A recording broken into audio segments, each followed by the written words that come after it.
merubah posisi tangan ketika tolak bala.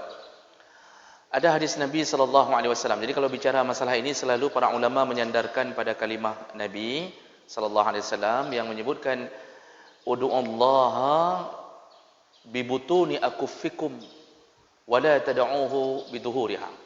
Berdoalah kepada Allah dengan butun, batin. Jangan berdoa kepada Allah dengan duhur. Jangan berdoa kepada Allah dengan ini. Tapi berdoalah dengan butun. Nah, ini dalam hadis ini Rasulullah mengajarkan inti pertama berdoa itu intinya normal keadaan segala macam itu tidak boleh begini normalnya secara normal hukum awal tidak boleh begini tapi butun ya, dengan telapak boleh renggang ada kalau mazhab Hanafi menyunahkan untuk dirapatkan. Dalam mazhab Syafi'i renggangkan sedikit. Itu tidak mengapa. Semakin tinggi harapan, semakin tinggi tangan. Karena Rasulullah waktu meminta hujan itu tangannya modelnya istighasah, model begini. Jadi beliau doanya begini sudah ini. Ini semakin tinggi harapan kita, semakin susah hidup kita, itu semakin tinggi tangan kita. Nah, sekarang yang jadi masalah apa hukumnya ketika tidak normal, arti tidak normal, ada doa yang sifatnya tolak bala. Kita menolak, memohon Allah tidak menurunkan bala. Ini khilaf. Ini khilafiyah.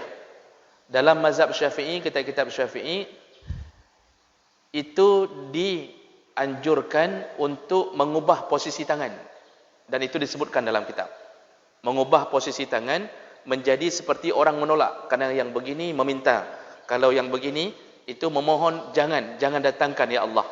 Apa kiasannya? Dikiaskan kepada perbuatan Rasulullah ketika Rasulullah sallallahu alaihi wasallam meminta supaya jangan terjadi kemarau panjang dan semoga Allah turunkan hujan.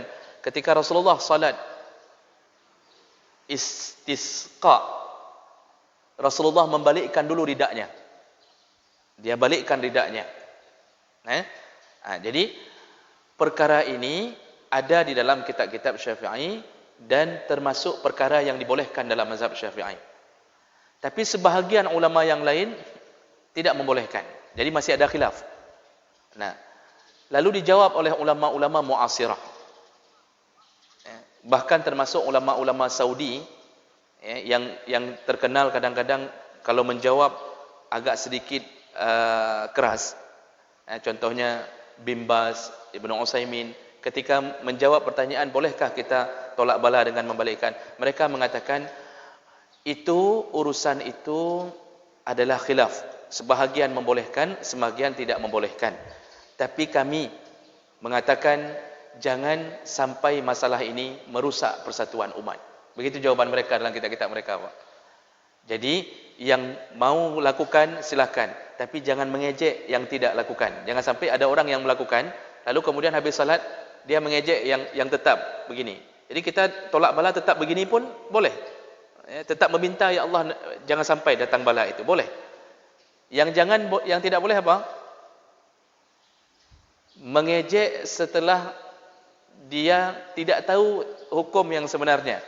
Jadi habis salat dia mengatakan kabeda lawiknya, hanan balik ili jaro. Itu dah mulai ngejek tu. Begitu juga yang menetapkan tangan jangan mengejek yang membalikkan tangan. Karena salah satu daripada sumber hukum yang boleh dijadikan hujjah adalah qiyas. Selama qiyas itu cocok dengan amal dan tidak melanggar syariat, dibolehkan. Maka itu bukan perkara besar, Bapak. Mau balik boleh, tidak balik boleh. Dan itu jangan sampai merusak persatuan kita.